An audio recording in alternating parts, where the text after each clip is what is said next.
Arise News analyst Dayo Sobowale now joins us to discuss the statement by former presidential candidate of the NNPP, who predicted a wind of change that will blow in 2027 and the need to ensure national stability in the run-up to the next election cycle.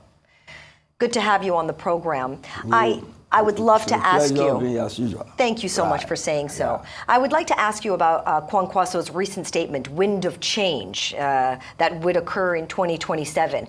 What do you interpret this to entail, and how might it impact the current political landscape that we are dealing with in Nigeria today? It's a robust challenge on performance to the government of the day.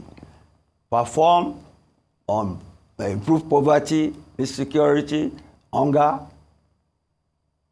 clear them, or I will replace you come 2027. It's a robust challenge. I admire it. And the person making the challenge is not a stranger in the environment. He was a defense minister. He was a governor. And he was confident about what he's saying. I like it. Because in competition, you see, you must have a level playing field. What he's implying is that in case people want to rig, that's why I said people will run helter-skelter. It's not that he's being violent or predicting violence, but what he's saying, I mentioned some institutions, INEC, and those who have security, who think they are impregnable, that they will run helter-skelter. He's not talking of violence. He's talking of political competition and the fact that he thinks the government has not performed and that come 2027, they will be voted out of power. That's politics. What do you think of that? That's politics. I admire it. Some would say easier said than done, on one hand, and like by Oliver Goldsmith's book, the famous book about Oliver Goldsmith, She Stoops to Conquer.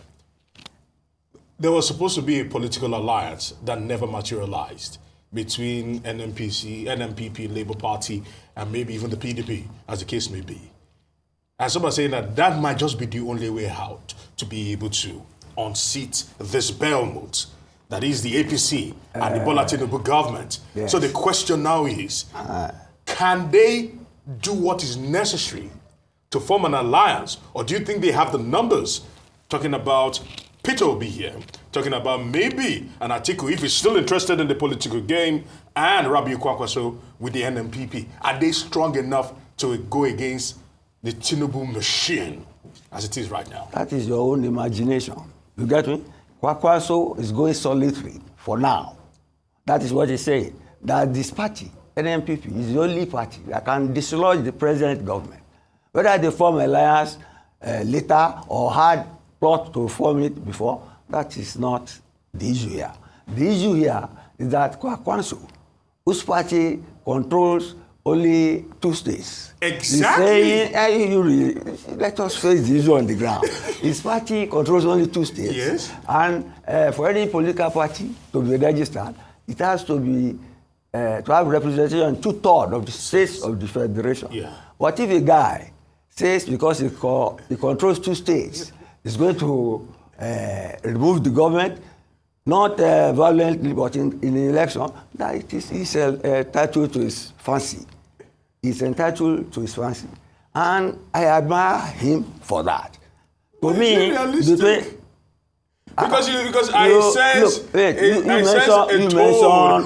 mentioned Obi. Yes, I did. Were you expecting Obi before? You saw what happened? Yes. So don't underestimate anything. That wasn't even enough.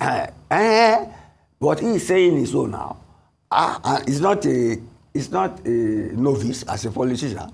He's been governor, he's been federal minister, and he was in APC. You get me? Even though right there in Kano, or about the same day, some people from the same party are going to APC. So that's the nature of our politics. But the statement that he made. The positive side of it is that it will make the government of the day sit up and perform.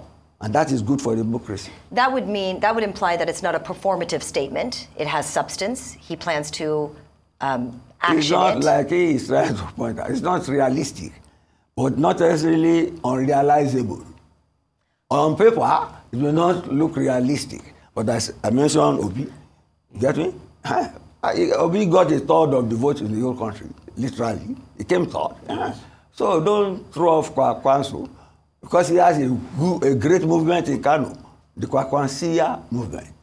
You get me? Although what you have said about going solitary, or that is let them sort that out. What we are here to discuss is his challenge to government to perform, or he will unseat them. there. But the government of the day, looking at Kwankwaso and the numbers he pulls, will say this man is just a joke because they know he does not have the numbers. If the elections were to be done tomorrow, He knows he knows he does not have the numbers to be able to swing the election towards the NPP. So hence we are maybe getting closer to that very undesirable talk about a one-party state. If you say he can't win, why are you talking of the one-party state? Who is forming the one-party state? The APC? The APC. No, you are the one jumping the gun now. Let us face the Kwankwaso challenge and the merit of it. But some say it's dead on arrival. No way. What he's saying is that the government should perform. That will make any government to sit up. Okay. Get me? It's the electorate that put people in power. And it's during elections that this happens. I think it's very poignant what you said, that it's unrealistic, yet it's not unrealizable. Unrealizable, I think yes. it's a very poignant difference. What do you Yes. think, how significant is the public's dissatisfaction with the current regime in helping Kwankwaso's statement come to fruition? Okay, let me tell you, I will take it from two angles. From the Kwankwaso angle, people know that he's backing at the moon. What he's saying is not realizable. But at the same time, they're happy that he's challenging the government of the day. True. You get it? Because people have problems with the government of the day. There's hunger, poverty, insecurity, and he has said, single-handedly, as at now, he will make sure they are booted out of power at the polls. He will not talk of violence. He's entitled to his rhetoric. It's a challenge to the government of the day, a wake-up call for them to perform, or start thinking of vacating whatever state houses they are in by 2027. Although it's still a long journey, we are in 2024 now. It's far off. Maybe that will give the time, will give the government opportunity to improve on these things. You get me? So that is politics. All right. It's a challenge. Wind of change, he says. We hope it blows, and it's a good win for that matter.